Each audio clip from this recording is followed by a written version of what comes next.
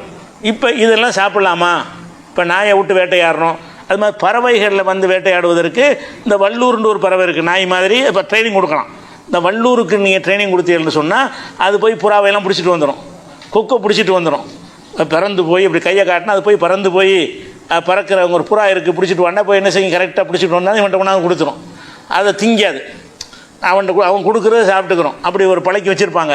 அப்போ பறவைகளை வேட்டையாடுவதற்குன்னு சில பறவைகளை பயன்படுத்துவாங்க. அதே மாதிரி வந்து சில நாய் போன்ற பிராணிகள் என்ன செய்வாங்க, வேட்டைக்கு பயன்படுத்துவாங்க. ஈட்டியை வைத்து வேட்டையாடக்கூடிய ஒரு விஷயமும் இருக்கிறது. அம்பு எய்து வேட்டையாடு, வில்லு ஈட்டினா கையிலேருந்து எறிகிறதுக்கு பேர் ஈட்டி. அம்புண்டா வில்லுலேருந்து அடிக்கிறது, ஒரு ஃபோர்ஸில் வச்சு தள்ளுறது. அந்த மாதிரியாக வேட்டையாடக்கூடிய முறையும் ரசூலுல்லாஹ்வுடைய காலத்தில் இதெல்லாம் இருந்துச்சு. அது மாதிரி வந்து சின்ன சின்ன கற்கள் மூலமாக வேட்டையாடுவது. அந்த கற்கள்னால் என்னென்னு கேட்டால் அந்த குழாய் வச்சு ஊதுறாங்கல்ல, ஊதிய நாங்கள்லாம் சொன்னிருக்கல, அந்த பெரிய நீண்ட குழாயாக இருக்கும், அதில் சின்ன களிமண் உருண்டையை போட்டு வேகமாக ஊதுவாங்க.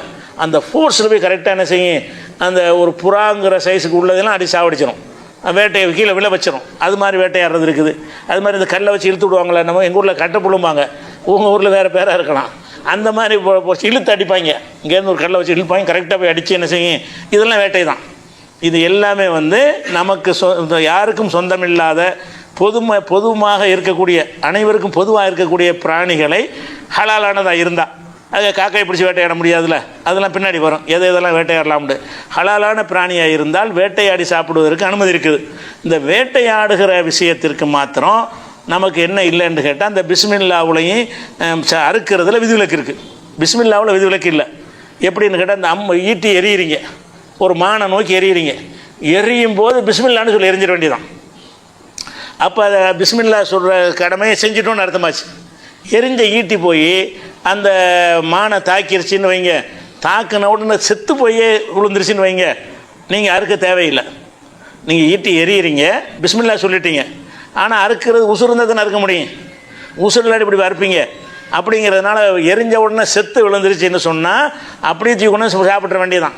அதில் ரத்தங்கள்லாம் இருக்குது கேடாக இருந்தாலும் ஒரு வேட்டையாடுறதுங்கிற சமுதாயம் எந்த பகுதியில் வேட்டையாடக்கூடிய நிலைமை இருக்குதோ அங்கெல்லாம் அந்த உணவு தேவை உள்ளவங்களாக இருப்பாங்க. நம்ம காலத்துலலாம் வேட்டை தேவையில்லை, எல்லாமே இங்கே கிடைக்கிது. ஆடு மாடு பூக்கு எல்லாமே காசு கொடுத்து வாங்குறதுல இருக்குது. அந்த கிராமத்தில் வாழ்கிறவங்களுக்கு அதான் உணவை சாப்பிட்றதுக்கு என்னென்னு எங்கிட்ட வேட்டையாடிட்டு வந்தால் தான் கிடைக்கும். அப்படியான ஒரு காலம் வரும்போது அவங்களுக்கு சில சட்டங்களை தளர்த்த வேண்டி இருக்குது. அதனால் என்ன செய்வாங்கன்னா, அப்படி செத்துடுச்சின்னு சொன்னால் சும்மா சாப்பிட்றலாம். அதை அம்பை எறிகிறீங்க, அது விழுந்துருச்சு, சாவலை, எரிஞ்ச வேகத்தில் தாக்கப்பட்டு நெஞ்சிருச்சு, விழுந்து துடிச்சிக்கிட்டு இருக்கிறது, அப்போ அறுத்துடணும். நீங்கள் அம்பை கொண்டு வேட்டையாடும் பொழுது வேட்டையாடுவதனாலேயே அது செத்துருச்சின்னு சொன்னால் அறுத்தல்னு தேவையில்லை, அது ஹலால், திங்கலாம்.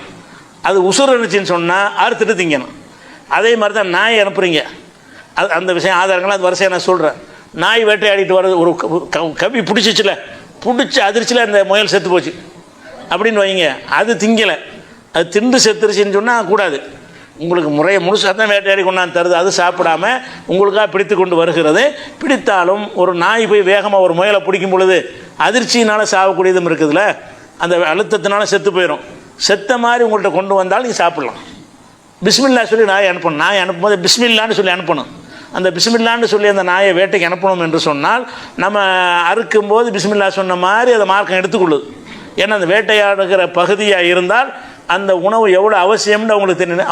உணவுடைய தேவை அது எதுக்கு இது அனுமதிக்குதுன்னு கேட்டால், வேட்டையாட போவதே ஜாலிக்கு வேட்டையாட போகிறது கிடையாது.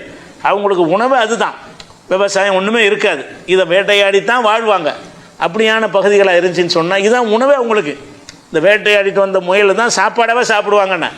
அப்படிப்பட்ட ஒரு தேவையாக இருக்கும் பொழுது அதில் இந்த மாதிரி கூடுதல் கண்டிஷன் போட்டோம்னு சொன்னால் அவங்களுக்கு ஒன்றுமே கிடைக்காது, உணவு கிடைக்காது. அதனால் இஸ்லாம் வந்து அது வேட்டைக்கு மாத்திரம் நினைஞ்சிருக்குன்னு கேட்டால் விதிகளை கொடுக்குறது. நீங்கள் எந்த முறையில் வேட்டையாடினாலும் சரி, வேட்டையாடின உடனே செத்துட்டால் அது பஞ்சாயத்து கிடையாது.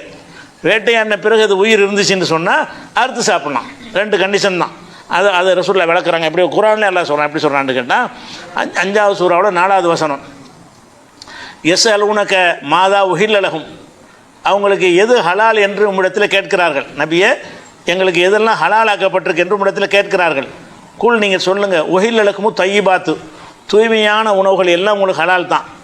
ஒமா அல்லம்து மினல் ஜவாரிஹி முகல்லிபீன துஅல்லிமூனஹுன்ன மிம்மா அல்லமக்குமுல்லா, நாய்களுக்கு வேட்டையாடுவதற்கு நீங்கள் பயிற்றுவித்து அவை வேட்டையாடி கொண்டதாக இருக்குமே, ஆனால் அதையும் நீங்கள் உங்களுக்கு ஹலாலு, அதாவது தூய்மையானவைகள் ஹலாலு, பயிற்றுவிக்கப்பட்ட நாய்கள் மூலமாக வேட்டையாடப்பட்டவையும் ஹலால்னு சொல்லிவிட்டு ஃபக்குலு, நீங்கள் சாப்பிடுங்கள், மிம்மா அம்சக்குன்னு அழைக்கும், உங்களுக்காகவே அது பிடித்து வந்திருந்தால் சாப்பிடுங்க. அது பாதியை தின்றுட்டு கொண்டு வந்தால் சாப்பிடக்கூடாது, அது தனக்காக பிடித்திருக்கக்கூடாது, அப்படி கொண்டாந்து உங்கள்கிட்ட தரணும். அப்படி பிடித்து கொண்டு வருமையானால் நீங்கள் சாப்பிடுங்க. ஒதுக்குருஸ்மல்லாஹி அலைஹி, அல்லாவுடைய பேரை அதன் மீது நாயை அனுப்பும்போது சொல்லிடணும். நாயை அனுப்பும்போது அல்லாவின் பேரை சொல்லுங்கள். இப்படி அல்லாவின் பேரை சொல்லி நாயை நீங்கள் வேட்டையாடினீங்க, நாயை அனுப்பி வேட்டையாடினால் அந்த வேட்டை மார்க்கத்தில் அனுமதி இருக்கிறது. நாய் வந்து உசுரோடு பிடிச்சிட்டு வந்துச்சுன்னு சொன்னால் அறுத்து சாப்பிடுங்க. பிடிச்சிக்கிட்டு வரும்போதே செத்து போச்சா தூக்கி எரிஞ்சிடாதீங்க. ஏன்னா அது வாழ்வாதாரத்துக்காக வேண்டிய உணவுக்காக தேவை உள்ளவர்கள் இந்த வேட்டையில் இறங்குவாங்க. அந்த மாதிரி சகாபாக்கள் சில பகுதிகளெலாம் இருந்தாங்க, அவங்களுக்கு எந்த உணவுமே கிடைக்காது. இந்த வேட்டையாட்டு எதாவது பிடிச்சிட்டு வந்தால் தான், ஏதாவது போயிருக்காரு ஏதாவது முயலுக்களை கொண்டு வந்து தான் மத்தியானம் சாப்பாடுன்னு காத்துக்கிட்டு இருப்பாங்க வீட்டில். அப்படியான ஒரு சமுதாயமாக இருக்கும் பொழுது அதில் வந்து முறையாக இருக்குன்னு அப்படிலாம் சட்டம் போட்டோம்னா அவங்களுக்கு உணவற்று போயிடுவாங்க என்பதற்காக மார்க் என்ன செய்யுதுன்னு கேட்டால் அதில் ஒரு தளர்ச்சியை உண்டாக்குது. அதே மாதிரி வந்து ஈட்டினால் வேட்டையாடுறது இருக்குல்ல, அதை பற்றியும் குர்ஆன் சொல்லுகிறது. 5வது சூராவில் 94 வசனத்தில் சொல்லுகிறது, தனாலுகு ஐதீக்கும் ஒரு ரிமாவுக்கும், உங்களுடைய கைகளால் வேட்டையாடக்கூடியதையும் உங்களுக்கு அல்லாஹ் வந்து சோதனையாக அனுப்பி வைப்பான். ஒரு ரிமாவுக்கும், உங்களுடைய ஈட்டிகளை கொண்டு வேட்டையாடுறீங்கல்ல, அதை கொண்டு சோதனை செய்வான். எதுக்கு சோதனை செய்வான்னு கேட்டால், இஹ்ராமில் இருக்கிறோம்ல, இஹ்ராமில் இருக்கும்போது வேட்டையாடக்கூடாது. ஹஜ்ஜிக்கு உம்ராவுக்கு ஒருத்தர் இஹ்ராம் கட்டிட்டாருன்னு சொன்னால் அங்கேருந்து ஒரு முயலையோ ஒரு மானையோ பார்த்தாருன்னு வைங்க, அதை அவர் என்ன செய்யக்கூடாது, வேட்டையாடக்கூடாது. இங்கேருந்து போனால் யாராக இருந்தாலும் சரி, அங்கே உள்ளவங்களாக இருந்தாலும் சரி, இஹ்ராம்ங்கிறது வந்து ஒரு இப்போ அல்லாவுக்காக தன்னை வந்து ஒரு புனித வணக்கத்துக்காக தனிமைப்படுத்தி கொள்வது. அப்படிப்பட்ட ஒரு நிலையில் இருக்கிற காரணத்தினால அவங்களுக்கு வேட்டையாடுறது கூடாது. அல்லாஹ் என்ன செய்கிறான்னு கேட்டால், அப்படி இருந்தாலும் உங்களுக்கு கைக்கு எட்டும் தூரத்தில் வேட்டை பிராணி அல்லாஹ் காட்டி சோதிப்பான். உங்களுடைய ஈட்டிகளுக்கு எட்டும் தூரத்தில் அப்படி சோதிப்பான். நீங்கள் சோதனையில் என்ன செய்ய, நீங்கள் பிடிச்சிடாதீங்க. இஹ்ராமாக இருக்கும்போது இஹ்ராமா இருக்கும் நேரத்தில் வந்து பக்கத்தில் நிற்கும் முயல் ஒரு கல்லை விட்டு எரிஞ்சால் கூட செத்து போயிடும், நீ செஞ்சு விடாதீங்க. ஒரு ஈட்டியை விட்டு எரிஞ்சால் கூட அடிச்சிடலாம், ரொம்ப கிட்டத்தில் இருக்கும். அப்படி இருந்தாலும் நீ வேட்டையாடிடக்கூடாது. வேட்டையாடலாம், பொதுவாக வேட்டையாடலாம். இஹ்ராமுக்கு வேட்டையாடுறதை பற்றி சொல்லும்போது என்ன செய்கிறான்னு கேட்டால், அல்லாஹ் வந்து உங்களை சோதித்து பார்ப்பான். நீ வேட்டையாடுறானா வேட்டையாடாமல் இருக்கிறான்னு சோதித்து பார்ப்பதற்காக வேண்டி உங்களுடைய அம்புகளுக்கு எட்டும் தூரத்தில் அல்லாஹ் வந்து சில பிராணிகளை உங்களுக்கு காட்டுவான். அதில் நீங்கள் விழுந்துடாதீங்க, பயந்துக்கிறங்க அல்லாஹ் வேண்டு எல்லாம் சொல்லி காட்டுறான். இது 5வது சூறாவில் 94 வசனத்தில் இருக்குது. அப்போ இதை கொண்டு வேட்டையாடலான்னு விளங்குது. வேட்டையாடுவதற்கு வந்து நாயை வச்சு தான் வேட்டையாடணும்னு கிடையாது, ஈட்டியை வச்சு வேட்டையாடலாங்கிறது விளங்குறது. அதே மாதிரி ஒரு ஆள் என்ன செய்கிறாருன்னு கேட்டால், ரசூலுல்லாஹ்வுடைய காலத்தில் சின்ன கற்களை வச்சு சுண்டி விளையாடுறார். கற்களை வச்சு என்ன செய்கிறார், சுண்டி விளையாடுறார். அப்போ ரசூலுல்லாஹ் என்ன செய்கிறாங்கன்னா, இது செய்யாதப்பா, இது விளையாடுறதுனால என்ன செய்யும், அடுத்தவங்க கண்ணை போய் பறிச்சிடும், யாரையே காயப்படுத்திடும், இது ஒரு விளையாட்டா இது. இப்போ கல்லை வச்சு இப்படி சுண்டுறது, கண்ணை பின்னாடி கூட்டாமக்குள்ள சுண்டி விட்றது. சுண்டி விட்டோம்னா என்ன செய்யும், யார் மேலேயாவது படும்ல, அதை செய்யாதுன்னு சொல்லும் பொழுது ரசூலுல்லாஹ் ஒரு காரணம் சொல்கிறாங்க. இன்னஹு லா யுசாதிபிஹி சைதுன், இதை கொண்டு வேட்டையாட முடியுமா? ஒரு சுண்டு விடுறிய ஒரு முயல் அடிக்குமா, இது போய் ஒரு மானை போய் பிடிக்குமா, வேட்டையாடுக்கு உதவுமான்னு கேட்குறாங்க. அப்போ அந்த மாதிரி கற்கள் போன்றதை துண்டி எறிஞ்சு கூட வேட்டையாடுவதாக இருந்தால் கூடுமானதாக இருக்கும். இது வேட்டையாட உதவாத நீ செய்கிற காரியம் வந்து வேட்டை கூட உதவலை, அப்படி இருக்குன்னு சொல்லி அதை தடுக்கிறாங்க. அது என்ன விளைக்கிறோம்னு சொன்னால், அந்த துப்பாக்கியில் வைத்து ஏர்கன் வச்சு சுடுறது இதெல்லாம் கூடும். ஒரு கல் மாதிரி தானே, கள்ளத்துக்கு எரியிற மாதிரி உள்ளது தானே. ஏர்கனில் என்ன செய்கிறாங்கன்னா, துப்பாக்கி மாதிரி போட்டு அடிப்பாங்க, அது போய் காயப்படுத்தின அந்த பிராணிகளை வீழ்த்திடும். அதெல்லாம் செய்யலாமான்னு எல்லாமே செய்யலாம், எல்லாம் பிஸ்மில்லான்னு சொல்லி அனுப்ப வேண்டியது. அப்படிப்பட்ட அது கூடுங்கிறதுக்கு இது புகாரில் 5479வது ஹதீஸில் இருக்கிறது. அதே மாதிரி வந்து இந்த வேட்டை சம்பந்தமாக நிறைய வேட்டை ஆடக்கூடிய சஹாபாக்கள் இருந்தாங்க. மதீனாவில் இருக்கலையே தவிர சுற்றுப்புற கிராமங்களில் வந்து வாழ்வாதாரமே வேட்டை தான். அது மாதிரியான சஹாபாக்கள் வந்து ரசூலுல்லாஹ்ட்ட வந்து அந்த வேட்டையுடைய சட்டங்களை கேட்குறாங்க. வேட்டையில் பல விஷயங்கள் இருக்குது, என்னென்ன மாதிரி இருந்தால் நாங்கள் சாப்பிட்றதுன்னு. அது அக்குவேர் ஆணிவேர் ரசூலுல்லாஹ் விளக்கியிருக்கிறாங்க. இந்த வேட்டை சம்பந்தமாக அக்குவேர் ஆணிவேரை விளக்கியிருக்கிறாங்க. அது நாளைக்கு பார்ப்போம். பேசிக்காக என்ன விளங்கிக்கணும்னு கேட்டால், இந்த வேட்டையாடுகிற நேரத்தில் வந்து அறுக்குதல் என்பதில் விதிவிலக்கு வரும். சில நேரங்களில் பிஸ்மில்லா சொல்வது விதிவிலக்கு வராது. அந்த பிராணியை அந்த நாயை அனுப்பும்போது பிஸ்மில்லா சொல்லிடணும். அந்த கல்லை விட்டு எரியும் போதே பிஸ்மில்லா சொல்லிடணும். அப்போ பிஸ்மில்லா ஈட்டி எரியும் போதே பிஸ்மில்லா சொல்லிடணும். அப்போ பிஸ்மில்லா சொல்லணுங்கிற சட்டத்தை நீங்கள் கடைப்பிடிச்சிட்டீங்க. அறுக்கணுங்கிற அடுத்த சட்டம் இருக்குது.